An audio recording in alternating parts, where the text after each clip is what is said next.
सभी को जय माता दी। स्वागत है आप सभी का आपके अपने इस YouTube चैनल शिव शक्ति ज्योतिष में। और आज हम बात करने वाले हैं ज्योतिष के प्रादुर्भाव की। ज्योतिष का प्रादुर्भाव मानवीय सभ्यता के प्रारंभ विकास से ही हो गया था। ज्योतिष शास्त्र एक प्रत्यक्ष शास्त्र है। इसके विषय में किसी भी प्रकार का संदेह उत्पन्न नहीं हो सकता।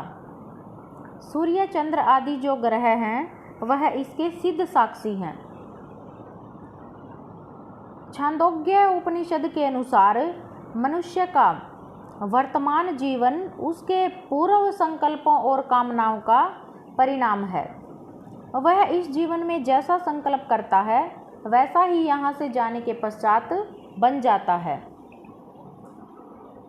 वस्तुतः मनुष्य वर्तमान में अतीत और भविष्य की कड़ी एवं श्रृंखला है, जहाँ पर जगत की अनंत शक्तियाँ आकर एक बिंदु को काटती हैं, वहीं एक जीवन या व्यक्ति का जन्म होता है। संपूर्ण जगत एक संयुक्त इकाई है। ग्रह नक्षत्रों पर होने वाले प्रत्येक परिवर्तन का प्रभाव भी पृथ्वी पर रहने वाले सभी प्राणियों पर पड़ रहा है। अनादिकाल से ही अज्ञात एवं अगोचर के प्रति जिज्ञासा या उत्सुकता के कारण मनुष्य सतत प्रयत्नशील रहा है। तो इसी जिज्ञासा प्रवृत्ति के कारण मानव ने अपने परिवेश से हजारों लाखों मील दूर संचरणशील ग्रह, नक्षत्र एवं तारामंडलों के स्वरूप और उनके प्रभावों का गहन अध्ययन किया। सृष्टि के अनंत गहन रहस्य को समझ पा लेना किसी सामान्य मानव के बस की बात नहीं है।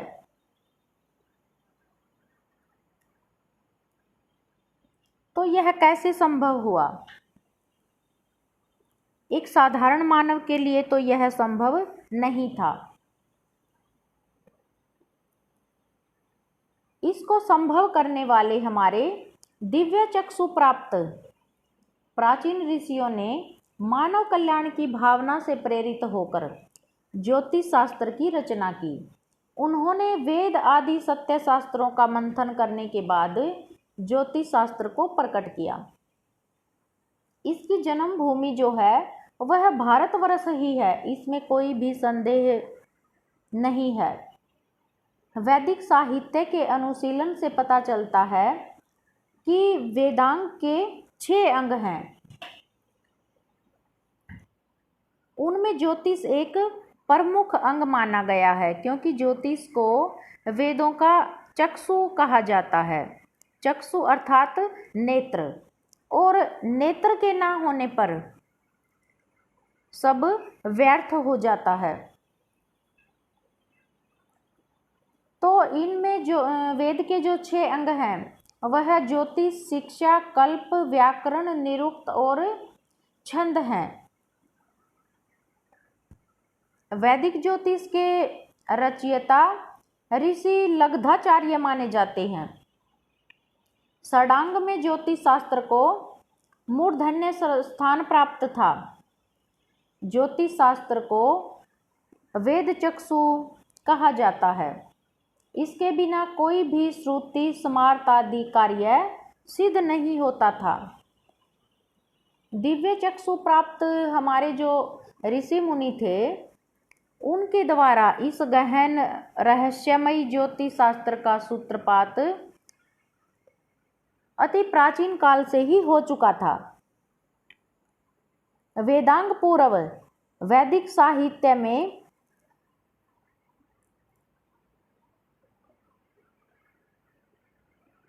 अनेक ज्योतिष विषयों का उल्लेख मिलता है।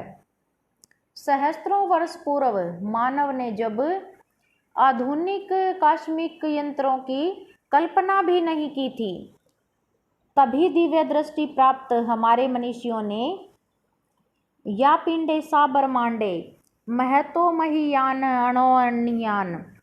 इस सिद्धांत के अनुसार पिंड और ब्रह्मांड में, नर नारायण में, व्यष्टि समष्टि में तादात्म्य स्थापित करते हुए मात्र सूक्ष्म अंतर्चक्षुओं के द्वारा आकाश में विचरणशील जो ग्रह नक्षत्र हैं उनकी गतियों और समस्त प्राणियों पर उनके प्रभाव का विशद वर्णन किया है। ऋक, यजु एवं अथर्ववेद में कृत्तिका आदि नक्षत्रों का सूक्ष्म चित्रण मिलता है। ऋग्वेद में नक्षत्र गणना जो की गई है वह कृत्तिका नक्षत्र से की जाती थी। इससे कुछ विद्वान अनुमान लगाते थे कि वैदिक काल में कृत्तिका का प्रथम चरण ही संपात बिंदु था। अथर्ववेद में मूला नक्षत्र में उत्पन्न हुए बालक की अरिष्ट शांति के लिए अग्नि आदि देवताओं की प्रार्थना की गई है।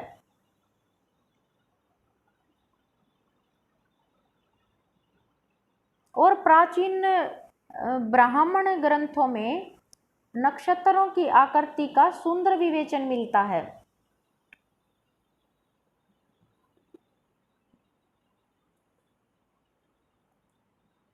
तो विराट काल पुरुष के रूप में नक्षत्रों की भी जो है स्थापना की कल्पना की गई है।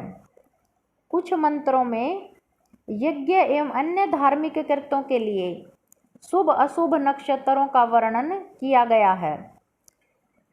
वैदिक साहित्य में गुरु, शुक्र, ये जो ग्रह हैं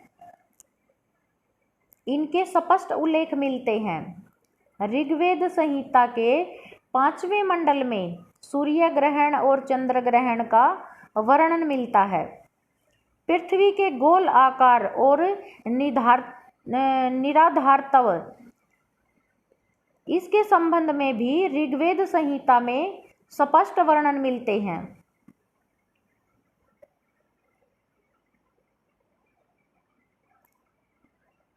और इनके अतिरिक्त कल्प निरुक्त, श्रुति, स्मृति एवं महाभारत आदि जो ग्रंथ हैं उनमें भी ज्योतिष पिंडों के स्पष्ट उल्लेख पाए जाते हैं।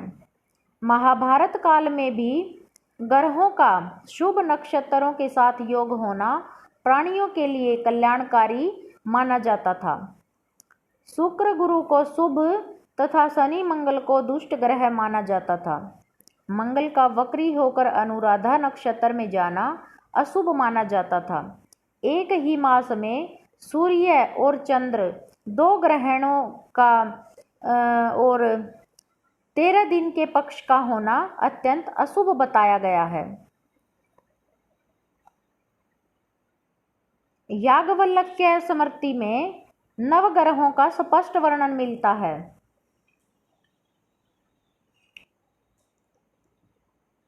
तो इसके अनुसार हम पता लगा सकते हैं कि ज्योतिष शास्त्र अत्यंत प्राचीन है और यह कोई नवीन आविष्कार नहीं है। तो यहाँ तक हमने जाना ज्योतिष के प्रादुर्भाव को। अब आगे अगली वीडियो में हम बात करेंगे ज्योतिष के विकास की। तो आज के लिए इतना ही। सभी को जय माता दी।